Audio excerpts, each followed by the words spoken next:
Hello and welcome to The World Today. I'm Amarachi Ubani. Here's what's coming up within the half hour.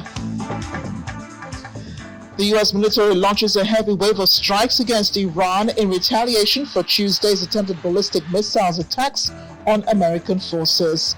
And more than 1,500 migrants surging into Spain's North African territory in Ceuta from Morocco over the past 10 days. Plus, the European Commission announces another 3.47 billion euros for Ukraine's military.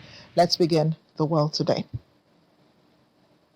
We begin with tensions in the Middle East surging dramatically after the United States launched what it describes as a heavy wave of retaliatory strikes against Iran, targeting dozens of Islamic Revolutionary Guard Corps military sites. The strikes came just hours after Iran allegedly attempted ballistic missile attacks on U.S. forces in Jordan and targeted shipping in the strategic Strait of Hormuz. U.S. Central Command says the operation struck missile and drone facilities, military command centers, and coastal defense installations, adding that all Iranian missiles aimed at U.S. forces were intercepted. Iranian state media, however, said that the strikes hit multiple locations, including Qasem Island, where 3 civilians, including a 2-year-old child, were killed. The latest escalation marks another dangerous turn in the widening U.S.-Iran conflict, which has spread beyond direct military exchanges to involve Iraq, Jordan, Egypt, Saudi Arabia, and key global shipping routes. Despite recent hopes for diplomacy, both sides now appear locked in a rapidly intensifying cycle of retaliation, raising fresh fears of a broader regional war. A wildfire crisis is unfolding across southern Europe, with Greece at the center of the disaster, as thousands of people have been evacuated from the island of Crete amid fast-moving fires driven by hurricane-force winds. Authorities say around 8,000 residents and tourists were forced to flee overnight, while 2 firefighters lost their lives after becoming trapped battling the blaze near Kira-Virasi. A 3rd firefighter was killed in a separate wildfire on the Greek mainland. The fires have torn through homes, farmlands, and tourist communities, with wind gusts reaching 125 kilometers per hour, making containment efforts extremely difficult. Hundreds of firefighters and aircraft remain on the front lines as the blaze continued to burn out of control. The emergency comes as wildfires also rage across Spain, Portugal, and France, where record-breaking heat and drought have fueled one of Europe's worst fire seasons in years. Scientists warn that climate change, prolonged heat waves, and dry vegetation are creating increasingly dangerous conditions, with fire risks expected to remain high well into August. Major incident remains in effect in England's Suffolk coast, where firefighters are battling a massive wildfire at Dunwich Heath, just a short distance from the Sizewell nuclear power site. The fire has already scorched around 100 hectares, with 90 firefighters and 18 fire engines deployed at the height of the operation.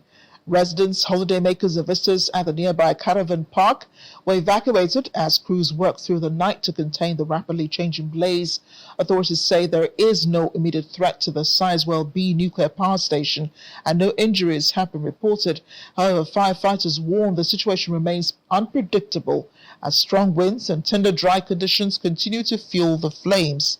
The wildfire erupted just hours after Suffolk was originally officially declared to be in drought, underscoring growing concerns over the impact of prolonged heat and increasingly extreme weather conditions across the United Kingdom. We're currently dealing with a major incident that started yesterday at 17:30. Our crew's been fighting fire throughout the night, ensuring they protect life and property. We're also trying to make sure the impact to the local environment is minimised to the best of our ability. Crews will continue to fight fire in the local area for the next probably 24 to 48 hours due to the size and complexity of the incident we face, and we still are in a major incident. I'd like to finish up by just offering a bit of safety advice. In Suffolk, we want you to go out and enjoy our wild spaces, nature reserves. It's something we'd encourage, but we really would like you to be safe and wildfire aware. Please be careful discarding rubbish, cigarette butts or even open fires. these can have dramatic and devastating effects to wildland and does make it extremely challenging in this heat for firefighters to manage.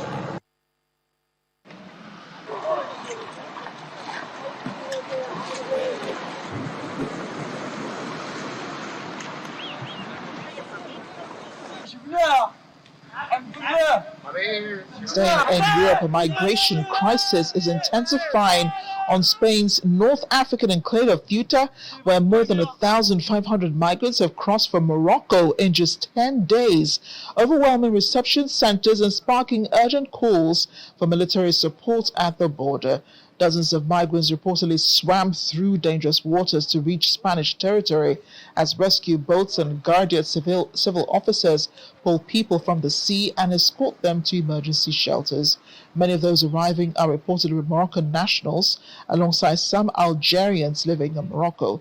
Local authorities say the sudden influx has pushed the territory's reception system to the brink, with hundreds forced to sleep outdoors and facilities for unaccompanied children operating at 2,400% of capacity. Ceuta's regional president is now calling for more police and troops to secure the border, while Spain's government has so far rejected declaring a national emergency. The latest surge underscores mounting migration pressures along the European Union's only land border with Africa, where the perilous sea crossing has claimed dozens of lives over the past year.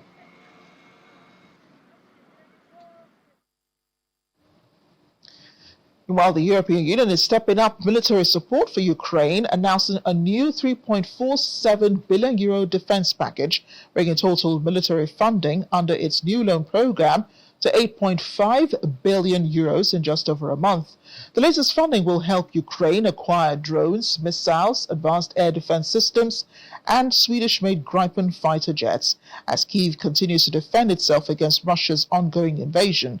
European Commission officials say the package follows €5 billion already released for drone procurement and other military equipment, alongside €3.2 billion in financial assistance to keep Ukraine's government and essential public services operating.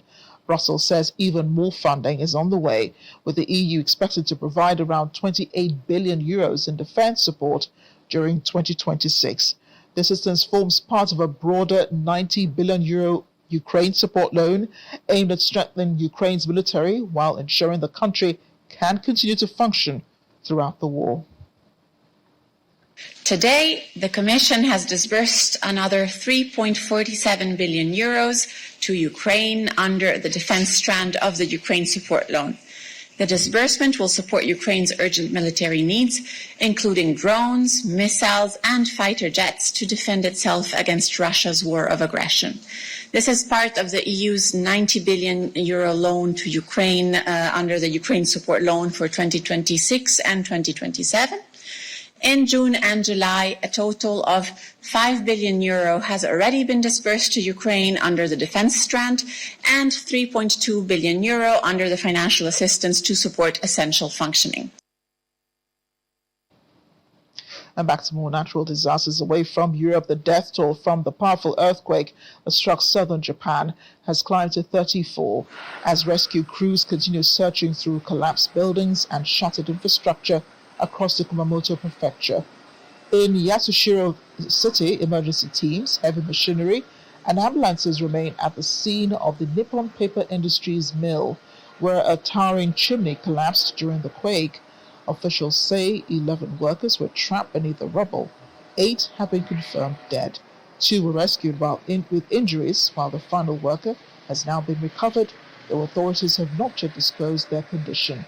The powerful quake also triggered a deadly shopping center explosion, destroyed homes, and severely damaged roads and bridges. Nearly 9,800 people remain in evacuation centers, while around 95,000 households are still without running water. Rescue operations continue under extreme heat, exceeding 35 degrees Celsius, as strong aftershocks hamper efforts and keep communities on edge.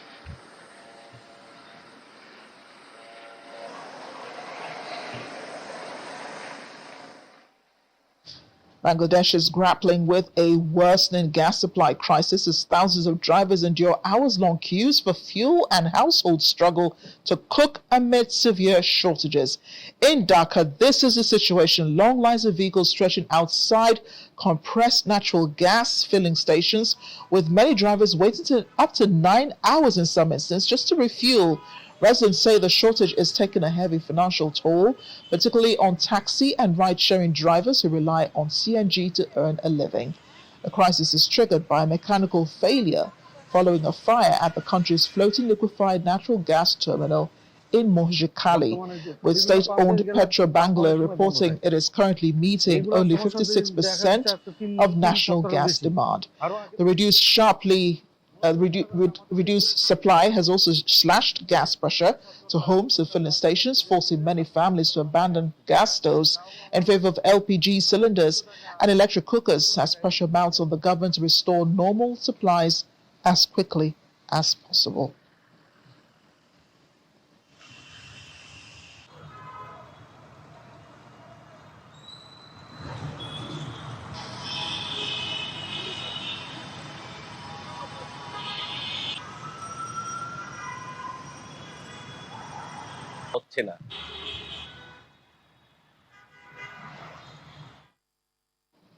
Hopefully we have more cheery news after the break. Still ahead on The World Today. Well, I guess this is an all tortillas you can eat, or can you? Mexico enters the Guinness World Records again, but this time for its 1.5-ton sandwich. That's tortilla-ly massive.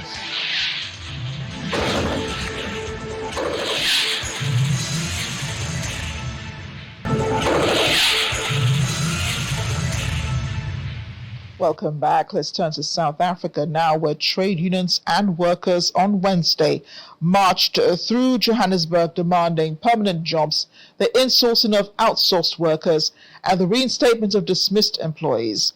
Protesters chanted, sang, and blew vuvuzelas while carrying placards. For many of them, unemployment has become a daily struggle, leaving families unable to afford basic necessities. The protest is set to be followed by a 3-day sit-in outside Johannesburg's political offices. It also comes as South Africa's parliament debates an insourcing bill, with unions arguing that outsourcing has weakened job security and contributed to poor municipal services.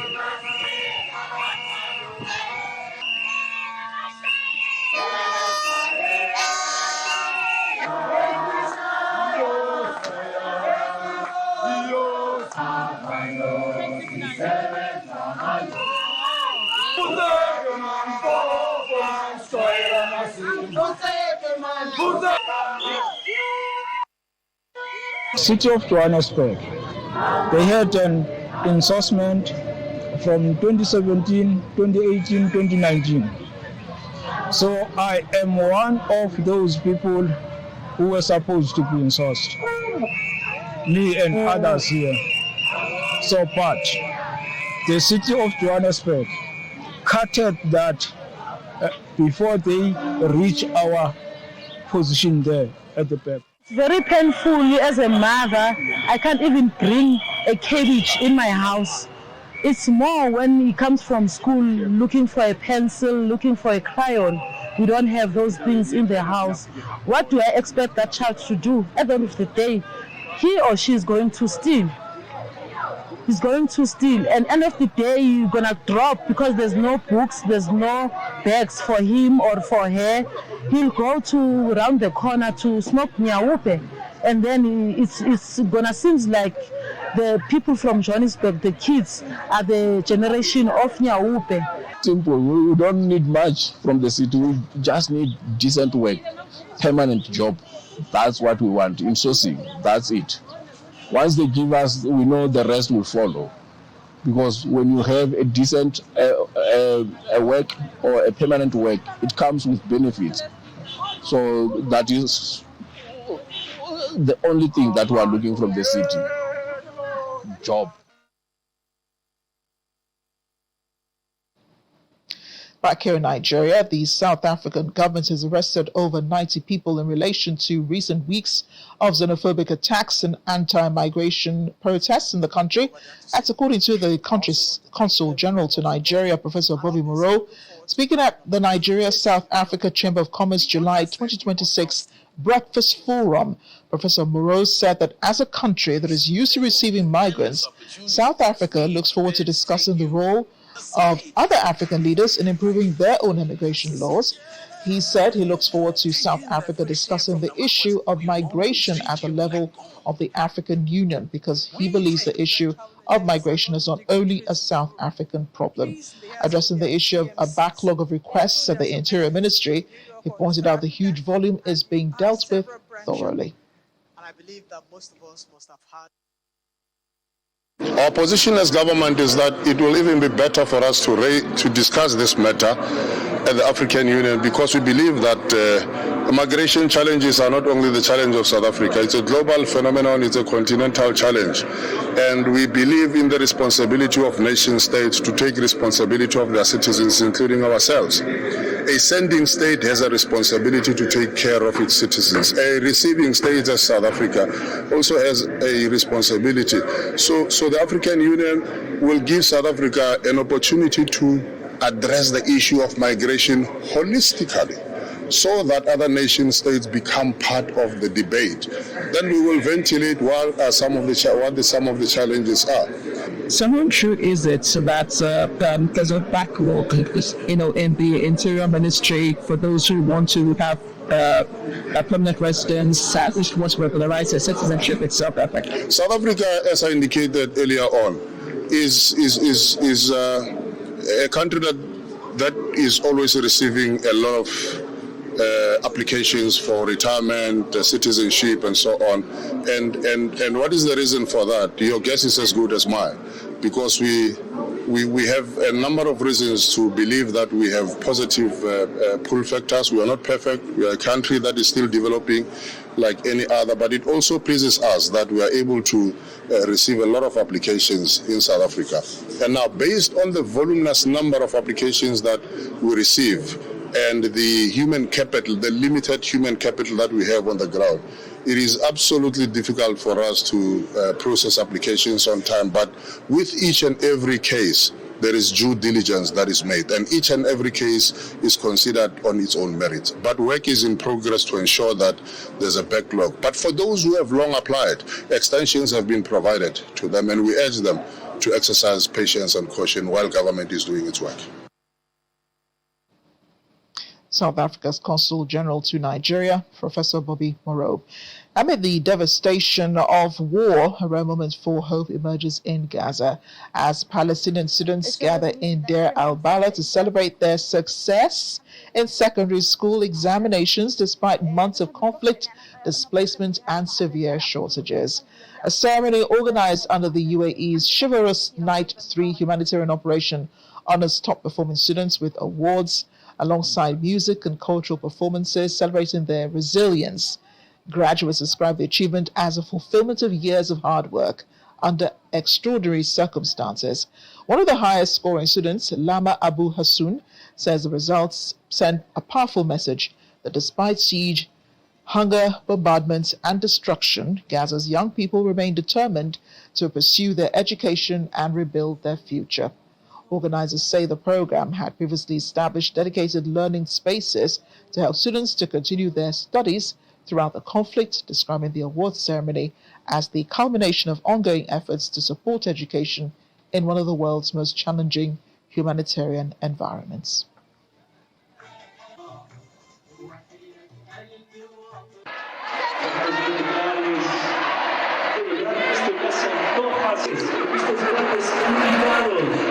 Nuestra cabeza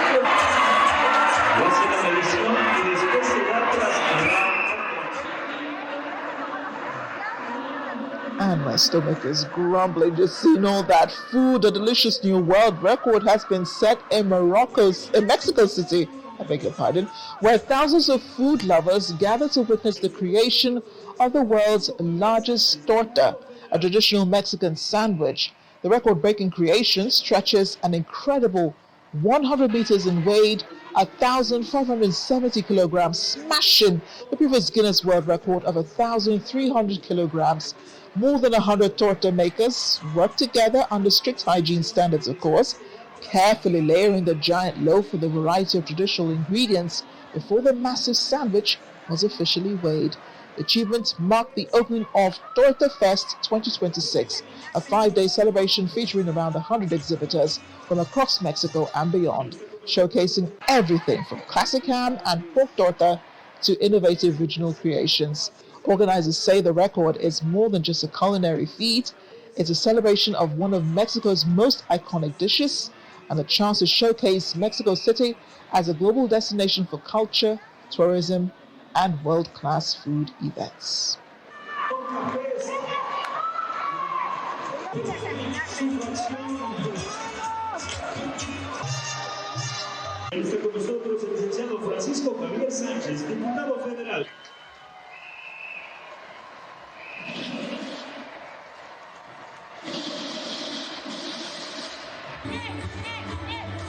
¡Récord Guinness nos lo llevamos!